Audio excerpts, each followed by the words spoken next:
Welcome to American Cop Bites, and today's video is going to be a Liverpool news show, and I'm going to be heading into the first story of today's video, and that is Eman Kelleher having the likes of Tottenham Hotspur and Brighton and Hove Albion interested in him. So, Eman Kelleher, great goalkeeper, one problem: Alisson Becker. When you have a goalkeeper like Alisson Becker, week on week, day upon day, save after save, big chances created after big chance, great distribution, he has everything. And when he hasn't dropped in form, it is very difficult to find some playtime for Kelleher and to give him a reason to play, because Alisson hasn't been misperforming. He's been on it for the past how many games. He's been completely on it. We're knocked out of all the other competitions, so you can't throw him in the FA Cup or throw him in the Carabao Cup to keep him happy. So what do you do? And I think this is the right move. I think we sell him. I think we let Adrian leave.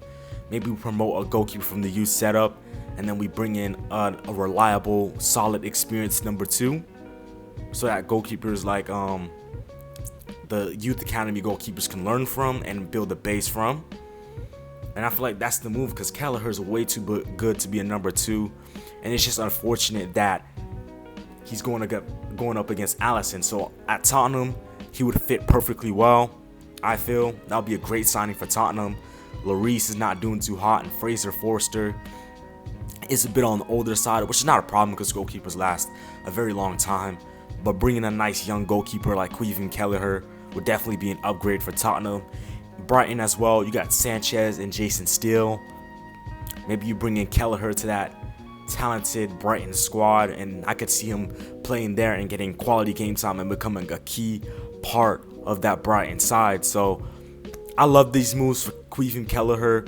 Hopefully he goes on in his career to do great things. You know, had great moments with us in the Carabao Cup, a spot kick in the Carabao Cup final, saving penalties from Leicester and the way up to the Carabao Cup final, in that road and that journey to that final, and a great goalkeeper. So hoping the best in his move. Hopefully this works out for him, because he deserves it.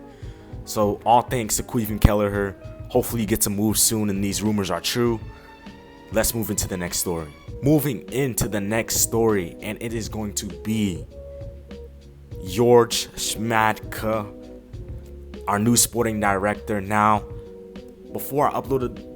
after I uploaded the video yesterday, there was reports coming out that he would be a consultant and not a sporting director. He would be a temporary option, which had me a little bit worried, because I feel like, especially with this coming transfer window, probably one of the most important transfer windows in Liverpool recent history, we need a sporting director there, managing things and making sure that things are all right. So getting Georg Schmadtke in would be extremely important, or just any director in general. We were linked with Ragnick, I think Krosk, and many more, Paul Mitchell, many more great sporting directors. But Georg Schmadtke, we're seen to be closing in on a deal. It is a 3-year deal. And yeah, I have seen a lot of people up in uproar saying that he's a yes man. Like I said, do not see what you see on social media. Make the judgments for yourself. And if you just read an article about what the Wolfsburg chairman, because he's worked for Wolfsburg, what the Wolfsburg chairman said for him, he is way far from a yes man. And once he has a disagreement, it will be known. He will let you know. He's known for throwing bubblegum at coaches, calling the referee egghead. To me, that doesn't seem like a yes man. That seems like a strong man with a strong opinion and a very passionate man. So I doubt that he'll be a yes man to Klopp, because I feel like him and Klopp will have some disagreement. So that's that out the way. I'm glad that we're closing in on a sporting director. And then other people are mad, saying, oh, he's worked at small clubs. At the end of the day, Liverpool operate like a small club. So in my opinion, it doesn't really matter. We operate on a tight budget, just like any other small club. So it's only fitting that we bring in a sporting director that's good working on a tight budget, and he's that. So he checks all the boxes in my opinion. Michael Edwards, like I said, when we bought him from Spurs, did we think he was going to be anything? Now look at him. That's going to be it for today's story. Let's move into the next one. To our next and final story, and that is Liverpool being linked with midfielder Nicolo Barella.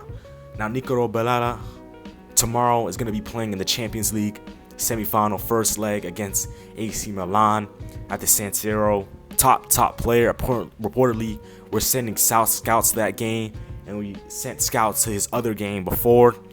And we're considering a move and lining up a move for Nicolo Barella. Now, different from all the other transfer stories that Liverpool have been linked with when it comes to Barella, this comes from a very, very, very reliable Italian journalist. And I'm not talking about Fabrizio Romano. We're talking about the OG DiMarzio. So, Nicolo Barella, young, I think he's like 26, 27, in that sweet spot around his prime, and is a great player to bring into Liverpool.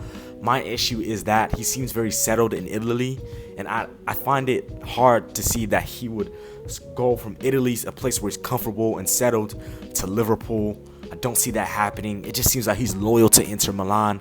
They're in the Champions League.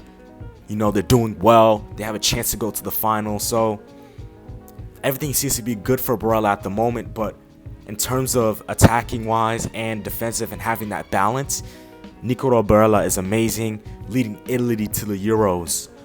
You know what I'm saying? Being a key figure in that happening. And you talk about him winning the Scudetto with Inter Milan and many more. He's a great player, a top player, and it's great to see him succeeding. And hopefully we can bring him into Liverpool. So I'd love to have him there.